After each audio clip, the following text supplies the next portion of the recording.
You're watching the TC MMA podcast. Dana White reveals the origins of the BMF, declares Max Holloway probably the greatest featherweight of all time. So let's be real with the BMF. And if you didn't see the short we put out earlier, we detailed this in like 50 seconds. But the bottom line is the BMF belt was created really to hype up Masvidal versus Nate Diaz, who are two guys that are no longer really at that point in time. Maybe Masvidal was in title contention, but they needed a fight to fill the void on that particular card, and they needed to come up with a belt, and that's where the BMF belt really originated. Maybe it was thought of before this fight. Maybe you save it for the perfect scenario that you need to hype up a fight, and that's what they did, and now this thing is going and going and going. Islam Makhachev has already shut it down, says, what kind of belt is this? This is not championship belt. It means nothing. And if Gaethje wins the belt and he gets it strapped around his waist, that doesn't do anything. This fight does nothing for Justin Gaethje. He really should have just sat and waited for the title fight, because now it seems like Dustin Poirier, a.k.a. the Diamond, is going to sneak past him after a big win over Benoit Saint-Denis.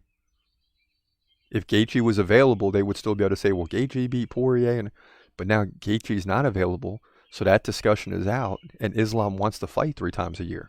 So it seems to me like DP is up next, but they're going to wait till UFC 300's over, because, you know, the Oliveira-Sarukian fight could have a lot to say in that. Because if Oliveira wins, then he's deserving of a rematch. So if you're Dustin Poirier, you want this fight signed before UFC 300 starts, and it doesn't seem like that's going to be the case. But before we go any further in the news, that's a fight I wanted to bring the prediction to you the other day. We couldn't get to that video, so now is the best time to do it. So we'll take a quick break during this prediction. We'll come right back with more UFC news, but this is Justin Gaethje versus Max Holloway for the so-called BMF belt. Check it out. In the lightweight division at UFC 300, you got Justin Gaethje coming in at 25-4, taking on your boy Max Holloway. He's moving up. He's 25-7. Both guys 5'11". Holloway 32, Gaethje 35. I'd argue both are still in their prime. Gaethje, 1-inch reach advantage, 70-69.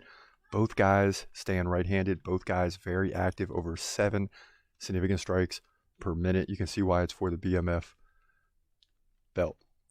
Both guys don't really get takedowns. So it's going to be a stand-up striking affair, power versus speed. And it's really going to be interesting to see if Holloway can hang in this thing, because Gaethje has a lot of power. Now he's got a 75% takedown defense that he even more means they're going to be on their feet. Gaethje beat Dustin Poirier in the last fight by KO. Rafael Fiziev by majority decision. His last loss was to Oliveira, who was dominant at the time. That came by rear submission. So that's what Gaethje's got. Now Holloway beats everybody except Volkanovski. He's beaten Chan Sung Jung, a.k.a. Korean Zombie, by KO. Arnold Allen, decision. Yair Rodriguez, decision. Calvin Kattar, decision. He lost to Volkanovski back in July of 2022 by decision. He's won 4 of his last 5. He's basically the best fighter in the featherweight division outside of the champ, at least for right now. But this isn't the featherweight division. This is the lightweight division. And even Holloway's dominant in the featherweight division, as is Volkanovski. You see what happens when these guys come up to the lightweight. Holloway is a tough dude, and he very rarely gets finished. But Gaethje is strong as heck, and I think that's why people want to see this fight. It's not so much whether Holloway can win. It would be crazy if he did. It's whether Gaethje can KO Holloway, and that's what people are going to be watching for. I think it'll happen. Gaethje's going to win this fight on the feet in dominant fashion, sheer power, to move to 26-4. Again, will he get the finish or not? That's what we want to see. Lightweight division, UFC 300. Yeah, and that's how he can flip the script on the whole situation. Why is he fighting Max Holloway? No one can understand. You just came off a win against DP. You're ready to fight for the title. Now you're fighting a featherweight who's coming up, who hasn't had success fighting in the lightweight division. He can flip the script with the KO.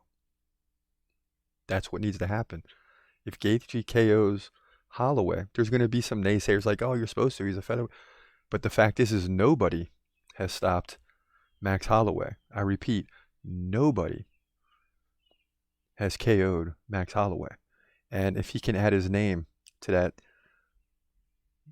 list that doesn't exist, then maybe that catapults him to a title shot. But I have a feeling that Sarukian Oliveira is the one that the UFC is waiting to see how that plays out. He's gon' fight, he's gon' fight. Hold your breath till the end of the night.